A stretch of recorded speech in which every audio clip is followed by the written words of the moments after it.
Hello, आप सभी को राम राम। आज हम समझेंगे पुराण। पिछली बार हम आप लोग को पढ़ा दिए थे। आप लोग को ध्यान होगा, वेद, उपवेद, उपनिषद, उसके बाद शास्त्र, उसके बाद पुराण। कहा जाता है सनातन धर्म में, हिंदू धर्म में केवल सबसे महत्वपूर्ण जो होता है, सबसे महत्वपूर्ण वो होता है क्या है? पुराण।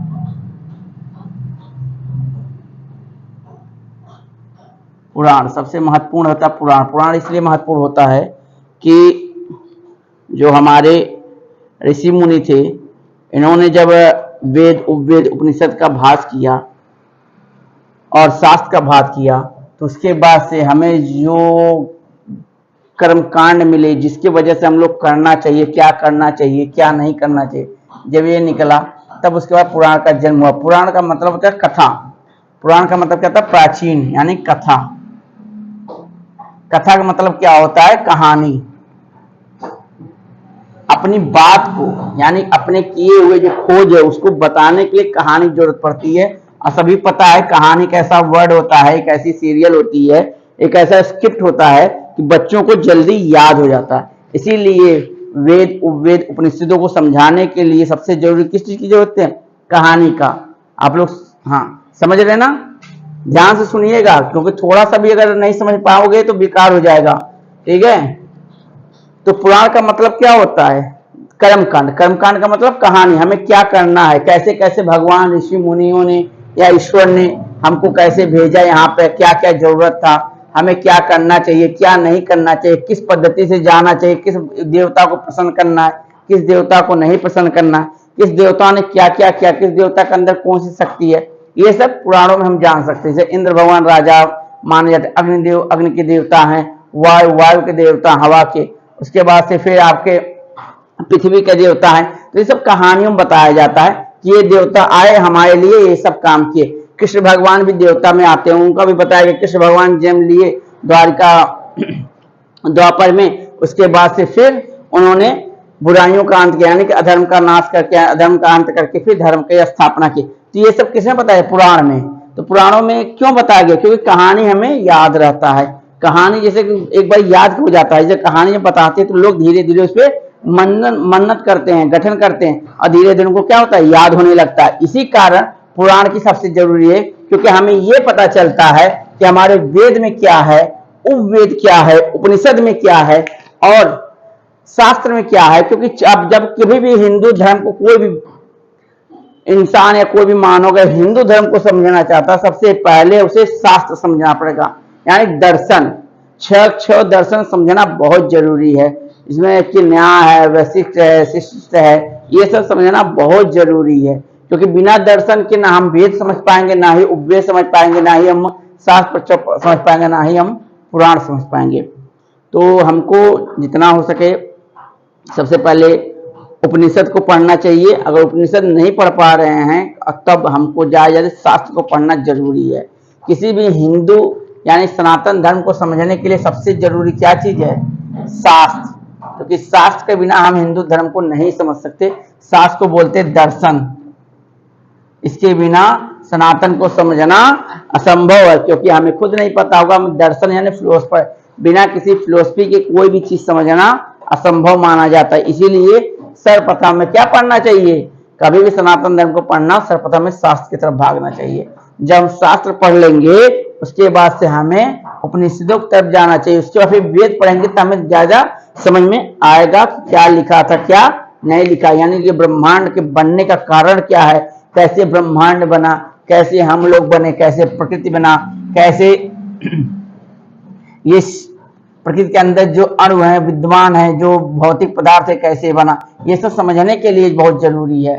इसीलिए कहा जाता है पूरे संसार में सबसे पुराना अगर कोई धर्म है जो वैज्ञानिक तथ्य पे आधारित है, वो सनातन हिंदू धर्म है, जिसमें विज्ञान हमेशा छुपा रहता है। हर एक शब्द में आपको विज्ञान मिलेगा।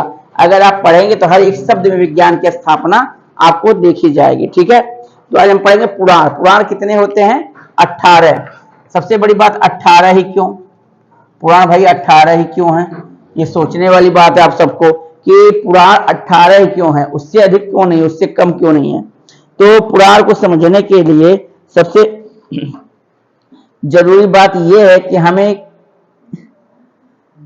समझना चाहिए कि पुराण हमको क्या बताता है। पुराण यानी कि जो 18 हैं इसमें से 3 भाग किए गए हैं। कितना?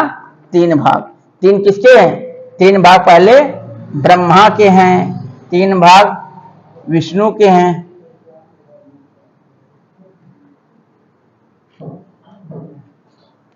और 3 भाग शिव के हैं।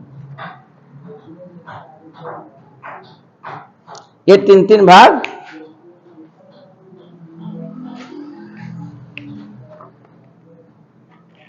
तीन भाग बटे हुए। पहले 3 भाग किसके हैं? ब्रह्मा जी के, यानी कि 6 किताब आपका ब्रह्मा जी पढ़ेंगे, 6 किताब विष्णु भगवान पे है आधारित है, और 6 किताब शिव भगवान पे आधारित है।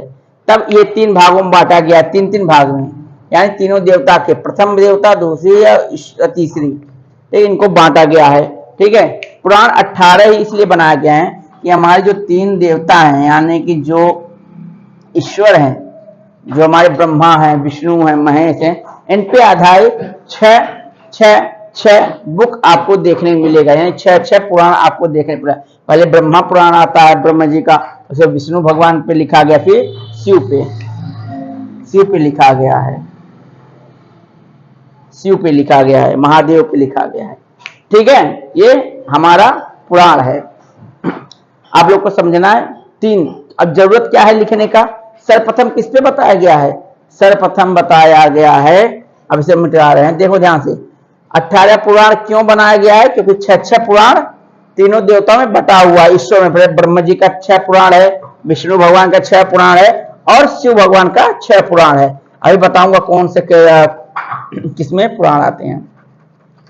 ठीक है। अब ये देखिए, सबसे पहली बात है बटा क्यों है, यह भी जानना जरूरी है कि बटा क्यों है, कि एक ही मतलब शिव भगवान पे ही 18 लिखना चाहिए था, विष्णु भगवान पे 18 लिख देना चाहिए था। क्यों ऐसा हुआ कि सभी को 6 के बारे में बांटा गया, 6 बुक यानी 6 के पुराणों में बांटा गया? देखिए, पहले आता है जीवन। क्या आता है? पहले जीवन आता है। जीवन बना कैसे है, यानी प्रकृति और पुरुष। जीवन की वर्णन करना, जीवन कैसा है, कब बना है, क्यों बना है, किस कारणवश बना है, जीवन का उद्देश्य क्या होता है, जीवन बनाने का उसका प्रावधान क्या है, ये सब हम किसमें पता चलेगा हमको? ब्रह्म पुराण में। जब हम ब्रह्मा जी का पुराण 6 पढ़ेंगे, ब्रह्मा जी का बनाए हुए 6 पुराण पढ़ेंगे, उसमें सृष्टि का निर्माण बताया गया है, अनंत आकाश बताया गया है, अंतरिक्ष, उसके बाद से जीवन बताया गया है, जीवन चक्र बताया गया है, धर्म बताया गया है, धर्म बताया गया है, जीवन जीने की उस पद्धति को बताया गया है। ये आपका जीवन है। उसके बाद 6 ब्रह्मा जी का ब्रह्म पुराण, यानी कि जब ब्रह्म 6 पढ़ेंगे, यानी पुराण, जब ब्रह्मा जी का 6 पुराण पढ़ेंगे तो उसमें जीवन के बारे में बताया गया। उसके बाद संचार, यानी कि विलय, बढ़ना। ठीक है, ये किसका बताया गया है? विष्णु भगवान का। कितना? 6। पहले देखिए, जीवन हम आ गए, समझिए 6 हमारे जो धर्म शास्त्र पुराण है, उसमें जीवन के बारे में पूरा गठन कर दिया गया है। जब जीवन आ गए, जब इस पृथ्वी पर आ गए, धरातल पे आ गए, इस कर्म भूमि पे आ गए, तब हमें चलना, यानी संचार करना, यानी वृद्धि करना, यानी बढ़ना। तब किसका जरूरत पड़ता? विष्णु भगवान। विष्णु भगवान क्या है? संचालक हैं। वो पूरी सृष्टि को क्या करें? संचालक करते हैं, वही देख रेख करते हैं। जीवन पाने के बाद हमें जरूरत किसका पड़ता है? ज्ञान का, संचार का। तो विष्णु पुराण क्या बोलता है? विष्णु पुराण 6 पुराण बताए गए विष्णु भगवान के, जिसमें संचार यानी कि धर्म क्या है, धर्म को बताया गया है, कर्म क्या है, कर्म बताया गया है, उसके जीवन के उद्देश्य को बताया गया है। विष्णु पुराण में बताया गया है कौन सा धर्म करना है, कौन सा धर्म नहीं करना है, किसकी भक्ति करना, किसकी भक्ति नहीं करना। ऐसी विष्णु पुराण में आपका आता है महाकाव्य, जिसको आपको पढ़ा जाता है महाभारत, उसमें भगवत गीता, इन्हीं के ऊपर दिया गया है कि परम ब्रह्म ही इनको बोला जाता है। परम ब्रह्म का मतलब होता है ओम। हरि ओम जो बोलता है वो परम ब्रह्म की, यानी कि परम ब्रह्म जो है ये संपूर्ण सृष्टि का है। इसी को बोलते, क्या बोलते हैं? ओम। यही परम ब्रह्म है। इसी को प्राप्ति के लिए विष्णु भगवान और ब्रह्मा जी और शंकर जी तीनों लोग क्या करते हैं? ध्यान करते हैं। अच्छा, संचार देखिए कैसे कैसे करते हैं लोग, ध्यान भी देख लीजिए। लोग कहते हैं शिव भगवान किसका ध्यान करते हैं? शिव भगवान हमेशा किसका? जीवन का करते हैं, यानी ब्रह्मा जी का। ब्रह्मा जी किसका करते हैं? विष्णु भगवान का। विष्णु भगवान किसका करते हैं? शिव भगवान का। ऐसे परस्पर चलता रहता है, क्रमचक्र है, एक क्रमचक्र ऐसे चलता रहता है। जीवन के बाद वृद्धि, वृद्धि के बाद मृत्यु, मृत्यु के बाद फिर जीवन, जीवन के बाद फिर वृद्धि, वृद्धि के बाद फिर मृत्यु, ऐसे क्रमचक्र चलता रहता है। तो विष्णु भगवान का जो विष्णु पुराण जो है, 6 विष्णु पुराण है, उसमें आपको संचार के बारे में मिलेगा, वृद्धि के बारे में देखने को मिलेगा। वृद्धि कैसे करते हैं इंसान, मनुष्य क्या है, हमें कौन सी पूजा करना है, कौन सी नहीं पूजा करना है, इसी में प्रेत आत्मा का है। उसके बाद जो योनियां है, 84 लाख योनियां, इसी विष्णु भगवान, इसलिए विष्णु भगवान गरुड़ पुराण पढ़ाया जाता है। जब इंसान का मृत्यु हो जाता है उसके ऊपर जो गरुड़ पुराण पढ़ाया जाता है वो विष्णु भगवान का ही पुराणों में से एक पुराण माना जाता है। अब आता है आपका शिव पुराण। शिव पुराण का मतलब क्या होता है ये देखना बहुत जरूरी है। शिव का मतलब क्या होता है? अंत। ये ब्रह्मा जी का 6 हो गया, विष्णु भगवान जी के 6 बुक हो गए, 6 पुराण हो गए ब्रह्मा जी के। अब आते हैं शिव। शिव क्या मतलब होता है? शिव का मतलब होता है अंत। अंत ये आकर आपका क्लोज हो गया। इनके भी 6 पुराण है, इनके भी 6 पुराण हैं, 6 किताब इनके भी बनाया गया है। 6 पुराणों में शिव भगवान की जीवन के बारे में, यानी शिव भगवान यानी शिवत्व के बारे में बताया गया है। विष्णु का वैश्य के बारे में बताया गया, ब्रह्म को ब्रह्म के बारे में बताया गया है। तो 6 पुराण जब हम पढ़ते हैं तो शिव भगवान के बारे में पता चलता है। ये क्या है? ये अंत के यानी कि प्रलयकारी विध्वंस के देवता माने जाते हैं। और बताया जाता है इतने भोले हैं और इतने भी बड़े हैं, इनका दिल और इनका अगर आप भक्ति कर लो, इनकी अत्यधिक अगर इनकी भक्ति कर लो, ये प्रसन्न अगर हो गए तो दुनिया सभी चीजें आपको दे सकते हैं। इसीलिए कहा जाता है बम बम भोले हर हर महादेव। इसीलिए सबसे विध्वंस और सबसे प्रतंत्रकारी और शांति प्रिय होते हैं शिव भगवान। तो शिव भगवान क्या है? 6 पुराण में इनके बारे में बताया गया है। ये अंत के बताया जाते हैं, अंत ईश्वर हैं, इनकी उपासना केवल अंत, इन्हीं को महाकाल बोला जाता है। क्या बोला जाता है? महाकाल। काल के भी ऊपर हैं ये तीनों लोग जो हैं, ये माया से परे हैं। इन्होंने सृष्टि बनाई, इन्होंने उसका देख रेख किया, इन्होंने उसका विध्वंस किया, तोड़ दिया। अब इसको भौतिक विज्ञान की भाषा में समझा दिया जाए। इलेक्ट्रॉन, प्रोटॉन और न्यूट्रॉन, इलेक्ट्रॉन प्रोटॉन मिलकर आपका जीवन बनाते हैं, प्रोटॉन न्यूट्रॉन मिलकर जीवन बनाते हैं। इलेक्ट्रॉन बाहरी कक्षा में घूमता रहता है और जैसे इलेक्ट्रॉन बाहर निकाल दिया जाता है तैसे उसका द्रव्यमान निकाला जाता है। तो थोड़े से भौतिक विज्ञान है, इसीलिए जीवन का अगर आपको पता हो संपूर्ण विश्व यानी कि संपूर्ण ब्रह्मांड किसी न किसी कण से बना हुआ, और कण में तीनों पाए जाते हैं, इलेक्ट्रॉन प्रोटॉन न्यूट्रॉन, यही तीनों लोग बनते हैं। यानी कि हर समय इस संपूर्ण ब्रह्मांड में कहीं बन रहा होगा, कहीं विलुप्त हो रहा होगा, हर पल बन रहा है, हर पल विलुप्त हो रहा है। ये सृष्टि का क्रम चल है। अखंड ब्रह्मांड में अखंड ब्रह्मांड है, अखंड ब्रह्मांड में अखंड ब्रह्मांड मिलेंगे, अखंड आपको पृथ्वी मिलेगा।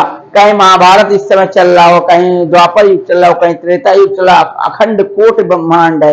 प्रत्येक ब्रह्मांड में अपनी अपनी एक समय यानी टाइम, समय को कोई नहीं बांध सकता। तो हर समय अपना अपना समय लगता है, हर जगह एक जैसा समय नहीं चल रहा। यहाँ पे कुछ और समय चल रहा है तो मंगल ग्रह पे कुछ और समय चल रहा होगा। अगर शनि ग्रह पे जाएंगे वहां कुछ और समय मिलेगा, और उससे आगे दूर जाएंगे तो वहां कुछ और समय मिलेगा।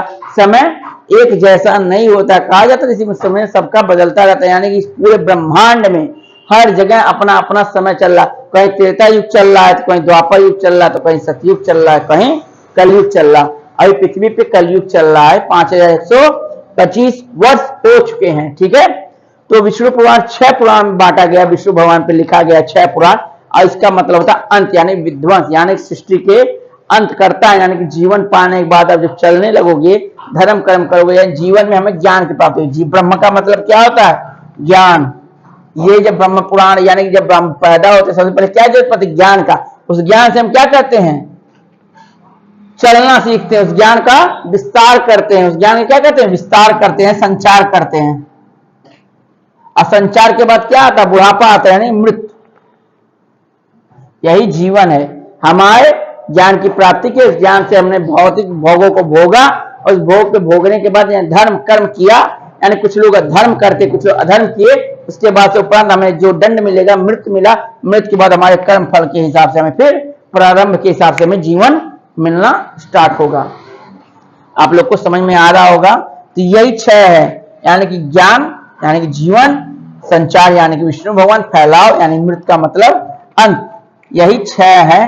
तो 6 पुराण इन पे लिखा गया है, 6 पुराण विष्णु भगवान पे लिखा है, 6 पुराण ब्रह्मा जी पे लिखा गया है। ये नहीं लिख सकते कि एक पुराण बेसी लिख दें, एक पुराण कम का, ऐसा कभी नहीं, क्योंकि जब भी हम देंगे उदाहरण तीनों का बराबर देंगे, क्योंकि ये तीनों क्या है, सृष्टि करता है। इनको क्या बोले था, सृष्टि करता है।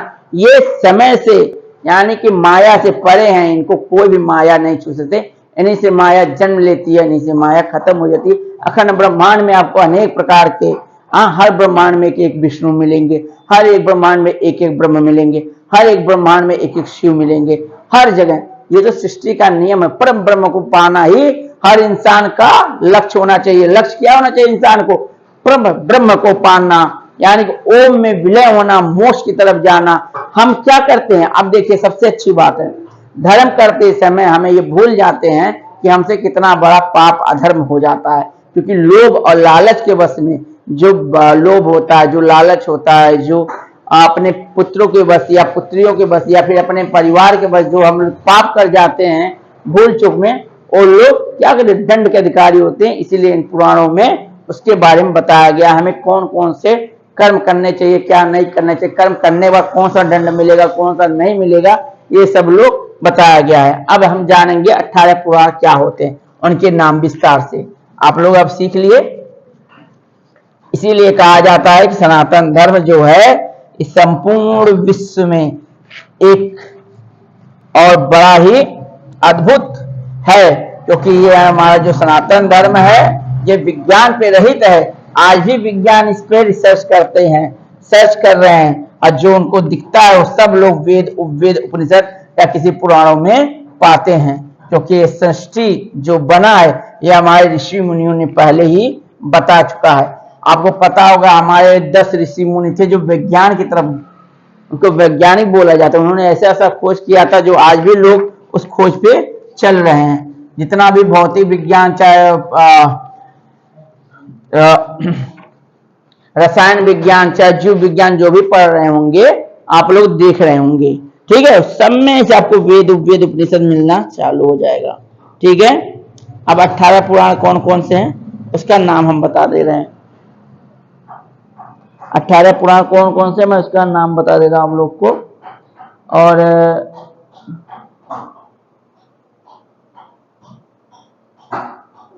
तो आप लोग देख सकते हैं यहाँ पे 18 पुराण का नाम। उसके बाद से हम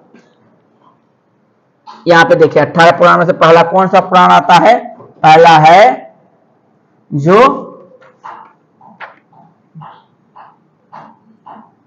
ब्रह्म, दूसरा पद्म, तीसरा विष्णु, चौथा वायु, पांचवा भगवत, छठवां नारद, सातवां मार्कंडे, आठवां सबसे पुराना है मार्कंडे। ध्यान रखिएगा सबसे पहले लिखे जाने वाला पुराण कौन सा, मार्कंडे पुराण है। अग्नि, अग्नि, फिर 9वां भविष्य, 10वां ब्रह्म, वैवत पुराण, उसके बाद से 11वां लिंग, उसके बाद से 12वां वराह पुराण, 13वां स्कंद पुराण,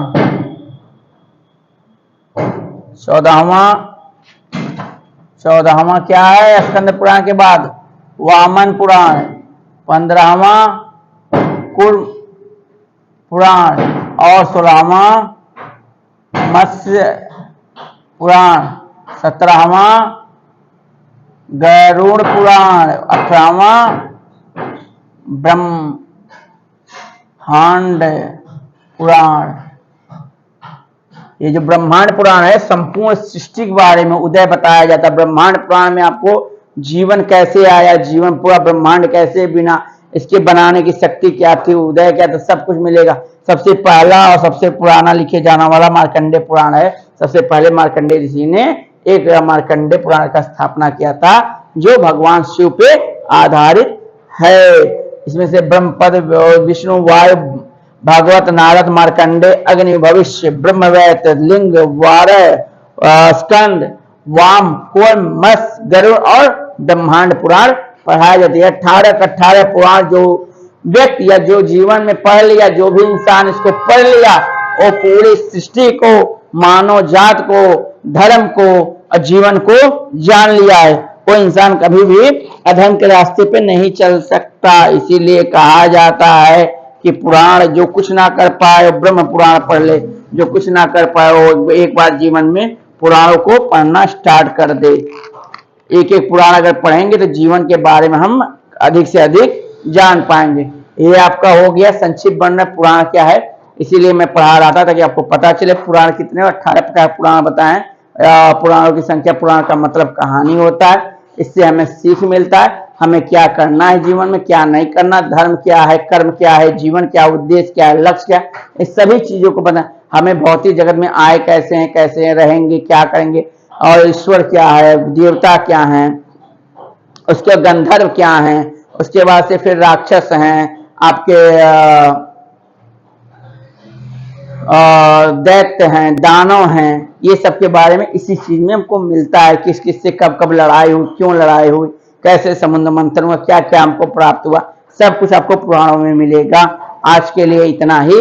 अगली वीडियो में आपको पुराण की एक एक विस्तृत कहानी बताऊंगा। तब तक के लिए आप सभी को जय श्री राम।